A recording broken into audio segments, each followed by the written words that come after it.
talking about gossip. And in this video, it's about what to do when gossip has destroyed your reputation.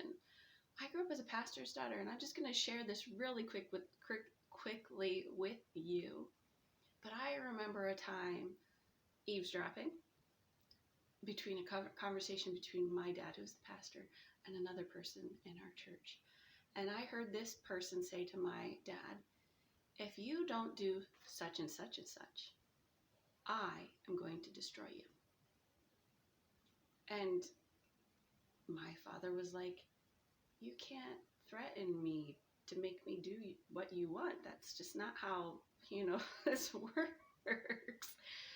And within a year, our church was split. My sister had moved out of the home. She was 16 years old because nobody wanted to be our friend anymore because we were the pastor's daughter, and the pastor was blah, blah, blah, blah, blah. Just lies. Straight up lies. So we didn't have any friends anymore. All those friends that we grew up with for years didn't want to have anything to do with us. And so then we started hanging around whoever was left, making bad decisions and all of those consequences that come from it. My parents' marriage, eventually, due to these types of things, they ended up in a divorce. Isn't that awesome?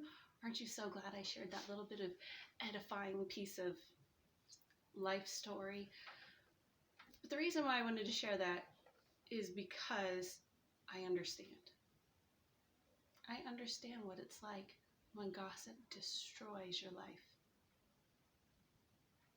So, here's what I'm going to tell you. Don't feed the trolls. The trolls don't count. It doesn't matter how much you try to defend yourself. They will stoop to a level that Christians shouldn't stoop. And therefore, they are always one up. They will always outplay you because cheaters win on earth. But we're not supposed to look to earth for our value and to measure our race. So once you respond to defend yourself, they're going to take that as an ammunition to use again because they're already okay to lie. They're already okay to talebear. They're already okay to sin against you. And there's nothing that you can do other than look to God. It's like King Saul and David. He just had to hide himself in the cleft of the rock. 2, if you don't care or don't show that you care, you can move forward confidently because ultimately what they say and what people say doesn't really matter. And if you get caught up in the drama, you are going to lose focus on where you should be going. And isn't that what Satan wants to do?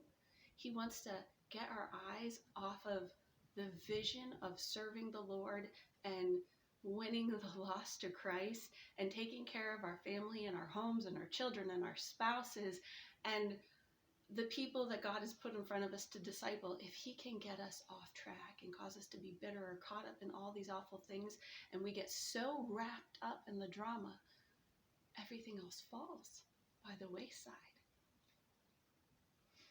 And then sometimes because it hurts so bad, rather than staying the course and helping everybody to know the truth by who we are and what we're doing and where we're moving forward to, all they're left with is a distaste in their mouth as we run and hide and get away from it.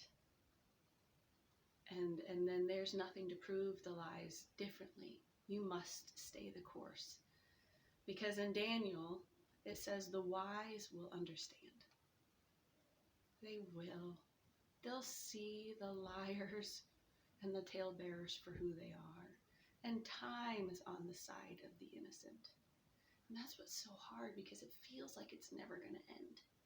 It feels like the pressure is so dark that you just can't rise above and breathe. Feel like you're drowning in the pain and the hurt and the lies But I'm telling you, time is on your side. So 2, stay the course and live in a way where no one believes the lies. And this is where you have to show, you don't tell. Because like I said, the moment you tell, the moment you defend yourself instead of leaving it to God, like Christ in 1 Peter 2, it says that Christ committed himself to God who judges righteously. And when he was reviled, he reviled not again. So live your life in a manner where if somebody lies about you, they say, no, not them. Mm-mm. And one of the best ways to do this is for abstaining from all appearance of evil. Can't tell you how many people that when I talk to them about something that they've done that gives the appearance of evil, I say, it's probably not wise that you do this because it's going to give off the wrong impression. And then they spend the next, it's a long time. They explain why. No, this was completely innocent. They did, all of these things to explain why what I'm saying could have happened didn't. If you have to explain why everything you did was innocent and it was a misunderstanding or people are just looking at you and judging you in a wrong way, you disobeyed the principle of abstaining from the appearance of evil. Because if there was no appearance of evil, you would never need to explain it. That's just the truth. This is why pastors, they have 2 people who sign off on checks so that they don't get accused of embezzling accounts. This is why you have treasurers and deacons and monthly reports so that nobody accuses you of this. This is why pastors don't have closed doors with their secretaries. It's just, it has to be all above board. This is why teenage girls shouldn't be texting people late at night because it's the appearance of evil. And if you have to say, no, I wasn't texting anything bad, it doesn't matter because everybody already thinks you did because it's the appearance of evil. Statistics prove when evil things happen, and so abstain from those things. So live in a way where no one believes the lies, abstain from all appearance of evil, and real friends know the real you. This goes back to the wise understand, and you just have to rest in that. And lastly, seek God's approval rather than man's approval. And the longer you are alive, this becomes more solid as you recognize that what the world values is so empty. The world values success. What is success really? If you have to ask yourself, what is success? But the world views success as acceptance, broad acceptance. Maybe that's fame, but really Scripture says we have acceptance in the presence of God. We have peace with God because of the blood of Christ. Status, that maybe we have arrived because I don't know what it is in your culture that gives status. Maybe it's what you look like. Maybe it's how much money you have. Maybe it's the type of job that you have. Maybe it's your house. I think I talked about this in one about modesty and eating and your image and value. But it's the same thing, this level of perfection that we must attain to.